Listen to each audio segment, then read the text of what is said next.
tikrųjų, manau, kad labai kokybiška diskusija ir tikrai ačiū, kad jaučiu paklausyti. Pirmiausia, aš tik noriu vieną niuansą pasakyti Vitalijui, kur buvo kalbama apie kontroliuojančių institucijų mažinimą, kadangi pats buvau, vienas iš sukėjų ir tada esu iš sukėjų, nors Teisingumo ministerija paprastai nepridėlėdavo tokie dalykai, nes lygiai ūkis, lygiai viešas administravimas, bet aš kadangi nusprendžiau, kad tai yra teisingumas ir mane palaikė vyriausybė, tai tapo ir mano programos dalimi. Tai pasakysiu atvirai, daug kas įvardina, kad tai yra gera pastanga, net paskaičiau laiku, netgi opozicijos lyderis sako, kad kaip prašytas įvardinti, o ką gero vyriausybė nuveikė, sako, pasisakė, kad darys tai, bet rezultatų nesimato.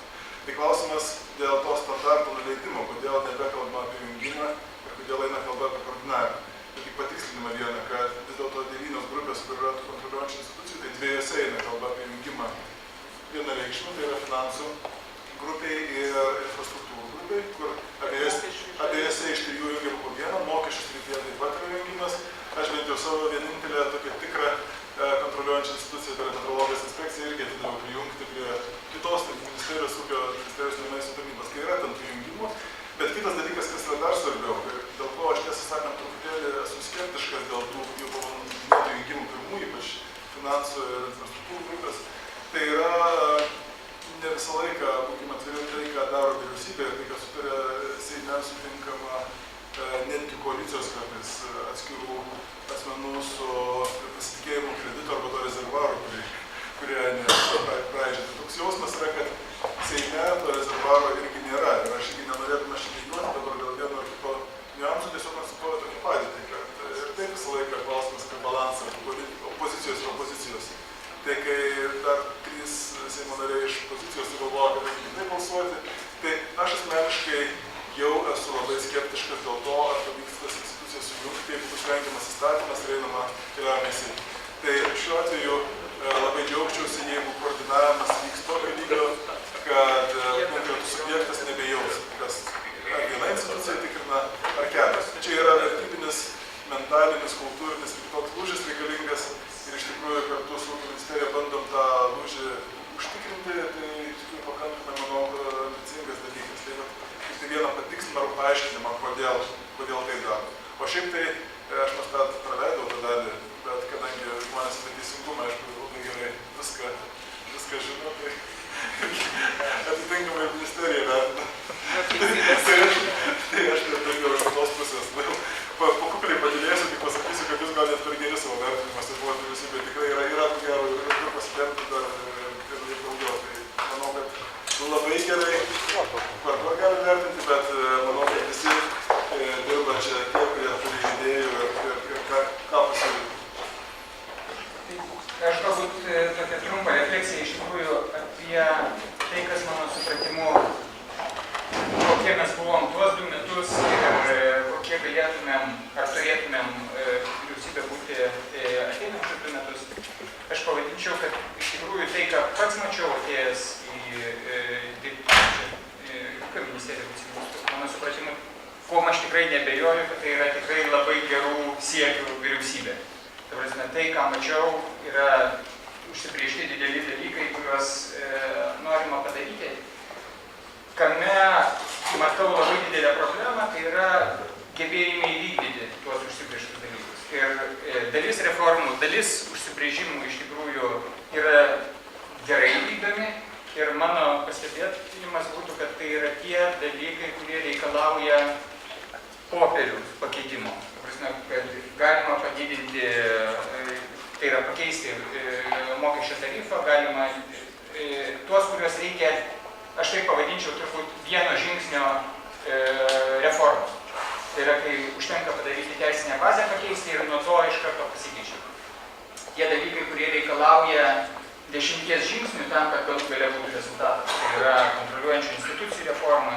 Čia reikia pirmą padaryti vieną žingsnį, tada padaryti taip, kad institucijų vadovai suprastų, kas parašyta popieriuose, tada, kad institucijų vadovai padarytų, kad jų darbuotojai suprastų, kas parašyta ir panašiai. Tai reikalauja daugiapakopio įgyvendinimo. Tai šituose dalykuose, arba kitas pavyzdys turbūt to yra šitas gyvenamųjų namų renovacija. ten, kur neužtenka vien tik tai kažką tai parašyti, o reikia padaryti eilę procesų vienas nuo kito priklausančių, tenais aš matau, kad tie įgyvendinimo gebėjimai iš tikrųjų yra ganėtinai trūkstami. Tai ir aš vieną iš dalykų, kuriuos aš matyčiau, kad kas turėtų būti, į ką labai reikėtų susikoncentruoti, iš tikrųjų, kad sugebėti įgyvendinti, skirti, atitinka įgyvendinimas, tai, ką ir Vitalis kalbėjo, reiškia, kad sugebėti suprasti, kad tenais reikia įdėti pinigų, į tuos projektus, į didelius svarbius projektus reikia įdėti pinigų, reikia įdėti žmonių, tam, kad jie sugebėtų tuos 7 ar 10 žingsnių iš tikrųjų nuvesti iki pabaigos. Iš tikrųjų, tai Žemės ūkio ministerija, aišku, viską priveda iki galo, savo pareigas.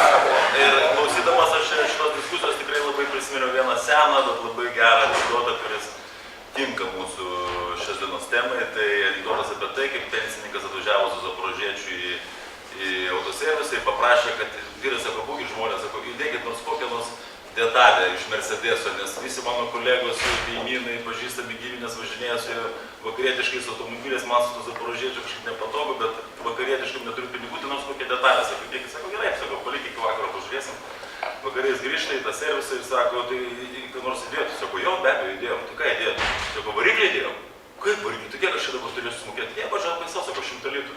Aha, taip pigiai patenkintas, taigi atsiskaitęs su autoserviso mechanikais, išvažiavo į kiemą, greitai užsikūrė tą mašiną, jau kai užmynė ant gazo, kai užšoko tas Zaporožietis į priekį, tik tai šliūžės liko ant asfalto, bet nuvažiavęs 200 metrų staiga sustojo ir vėl tokiu pačiu greičiu atgal, tus 200 metrų ir tą pačią vietą, kur buvo. Vėl į priekį ir vėl atgal, jis užgesino, išlipo, vyrai, klausykit, ką čia jūs dabar man įdėt?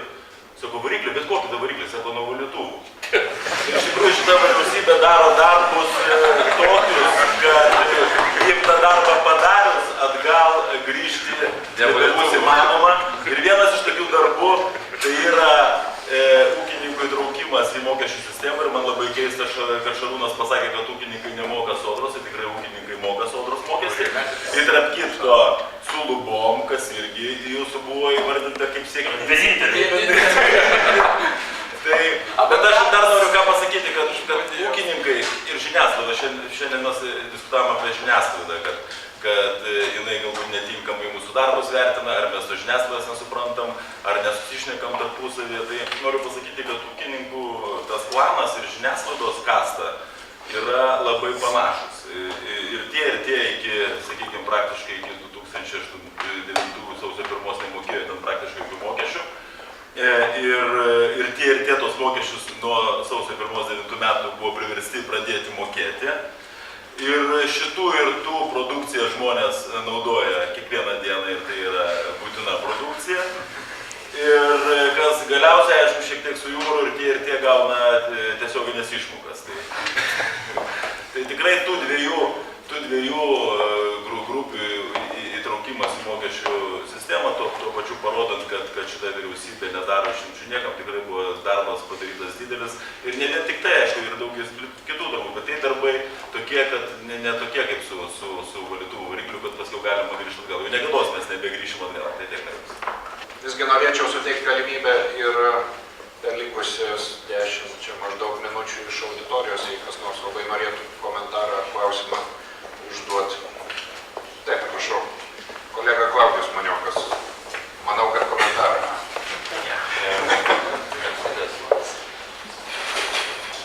Ačiū. Sveiki, premjerė, ministrai. Iš tikrųjų, Žemės ūkio ministerija tai išsprendus tą problemą su žiniasklaida pirmoji Ainės minėtų būtų, man atrodo. Bet iš tikrųjų norėčiau pono Rimanto Žiliaus mintį pratęsti, kuri, manau, yra esminė. Ir mano galva, iš tikrųjų, šitos vyriausybės pagrindinė problema tikrai nėra idėjų trūkumas, ne rūpinimasis viešuoju interesu, bet gebėjimai įgyvendinti šitos sprendimus. Tai mano klausimas ir būtų, reiškia, tai ką vyriausybė, jeigu vyriausybė čia pritarė, reiškia, irgi šitai išsakytai minčiai, tai ką jinai ruošiasi daryti per artimiausius 2 metus, kad tą problemą išspręstų. Nes aš dar pridedu prie to konteksto, man atrodo, kad per tuos 2 metus viską darė, kad susikurtų tą problemą gebėjimų. Jinai iš tikrųjų, nu paprastai kaip tie gebėjimai, kas yra tie gebėjimai? Dažniausiai tai yra tie biurokratai, valdininkai. Tai jinai padarė viską, kad dezorganizuotų juos, atstumtų. Ir, nu, tvarkoj, gal dabar galima kažką ten su jais pamotyvuoti, bet jau nedaug kas belikę.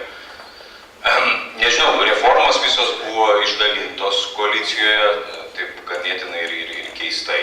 Čia kalbama apie renovaciją, pavyzdžiui, nu, tvarkoj, tie postai, reiškia, buvo padalinti, reiškia, atsakomybės, ar galvojama, ką nors keisti su tuo, gal vat po čia to pusės kadencijos, gal galvojama čia sustiprinti tą visą reformų politinį vadovavimą.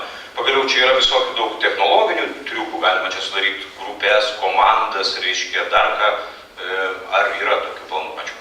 Aš galbūt norėčiau su Klaudiju tokią pamatinę formulę sutikti. Aš tikrai nežinau, ar daug motyvacijos yra toje mūsų, sakysim, biurokratijos sistemoje, jeigu jos visiškai nebandytum reorganizuoti. Tikrai joje būtų labai daug motyvacijos esminių klausimų. Mano įsitikinimu, esminis klausimas yra, kokiu tempu Lietuva taps modernė, nebijančia globalios konkurencijos valstybė. Tai yra esminis klausimas. Visam taip sakant, tolesnį valstybės raidos tendencijai. Tai aš šiuo atžvilgiu, mano įsitikinimu, valstybės tarnyba, tokia kokią mes ją paveldėjo, jinai nėra lyderis. Ko labiausiai reikia šioje Lietuvoje? Tai ką aš vadinu telkiančią lyderystę. Tai yra, kas generuoja reformas, kas užveda. Tai jeigu reformos lieka 2 ar 3 ministrų, taip sakant, rate ir toliau jos lieka be, ką aš vadinčiau, tokio paštalinio vidėjimo, per pačią valstybės tarnybą, toliau platesnė visuomenė, kurios įstringa. Tai kai kurios iš jų yra dėl to įstringa, kai kurios, sakysim, labiau juda. Bet šitoj vietoj, mano manimu, iššūkiai valstybės tarnyboje yra tikrai, žiūrint ilgalaikę prasme, pakankamai dideli. Ir aš nekalbu apie modelį. Ar tenai viešosios vadybos naujosios ar dar turime. Aš matau iššūkį pačios modernios dvasios valstybės tarnyboje. Tai čia mes kartais padiskutuojam, pavyzdžiui, kaip būtų reaguojama, jeigu iškeltumėm klausimą, ar privalo valstybės tarnyboje visi mokėti anglų kalbą. Jeigu nemoka, tai negali važiuoti į komandiruotę. Kaip į tai būtų sureaguoti? Arba, sakysim, arba paprastas dalykas. Pažiūrėkime į, sakysim, sėkmingą, gerai veikiantį ir modernų verslą Lietuvoje. Paimkim vidurkį amžiaus ir pažiūrėkime valstybės tarnybą ir amžiaus vidurkį. Ir atsakykim savo klausimą, ar tikrai nereikia valstybės tarnyboje pakankamai gilių ir sistemingų, su labai aiškiu tikslu daromų reformų. Aš dar vieną komentarą šitą vietą labai norėčiau, kadangi daug metų buvau ta biurokratė, dabar esu truputėlį kitam amplua, bet tikrai nesutikčiau šitoje vietoje su Klaudijum, kurį tikrai labai senai pažįstu ir labai gerbiu, nes pasakysiu, kad ir sočiosios biurokratijos metais, tai yra 2007-2008 metais, paprastai ministerijų aparatų fantazija pasibaigdavo ties išsiuntimu ministro į finansų ministeriją atnešk tiek pinigų mūsų programų įgyvendinimui, arba tu ne vyras. Ir dabar situacija yra, turiu pasakyti, kad labai smarkiai panaši. Vadinasi, kokybinis lūžis yra visiškai ne čia. Ir kur aš matau problemą, kad ko yra, ta prasme, sistemos yra linkusios save saugoti, sustabarėjusios ir iš tikrųjų ten reikia ko gero dar netokių pertvarkų tam, kad iš tikrųjų atsirastų idealizmas ir sirgimas už reformas. Tam, kad institucija, o ne premjeras su finansų ministrė būtų tos srities reformų čempionai, kad jie ateitų ir sakytų, mes norim už mažiau padaryti daugiau. Dabar gaunasi taip, kad iš viršaus valiniais sprendimais, kaip ir anksčiau buvo, taip ir dabar tu turi tarsi nuleisti tos reformos poreikį. Tai sakyčiau, kad tai yra elementarus idealizmo stygius šitoje vietoje.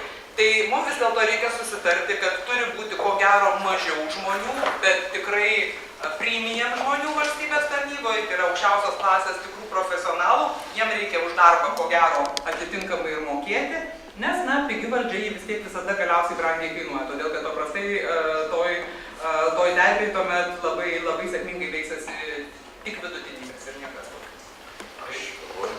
Taip, suprantu, kad premjeras jau turi eiti, manau, kad tai ženklas ir apskritai baigti šią įdomią diskusiją. Noriu padėkoti visiems dalyvavusiems. Tikiuosi, jog tai, apie ką buvo dabar kalbėta, ir bus daroma toliau. Klausimas turbūt ne apie reformų poreikį, bet apie tai, kaip jas geriau padaryti. Manau, Klaudijus ir Kietai turbūt referavo. Todėl sėkmės toliau dirbant.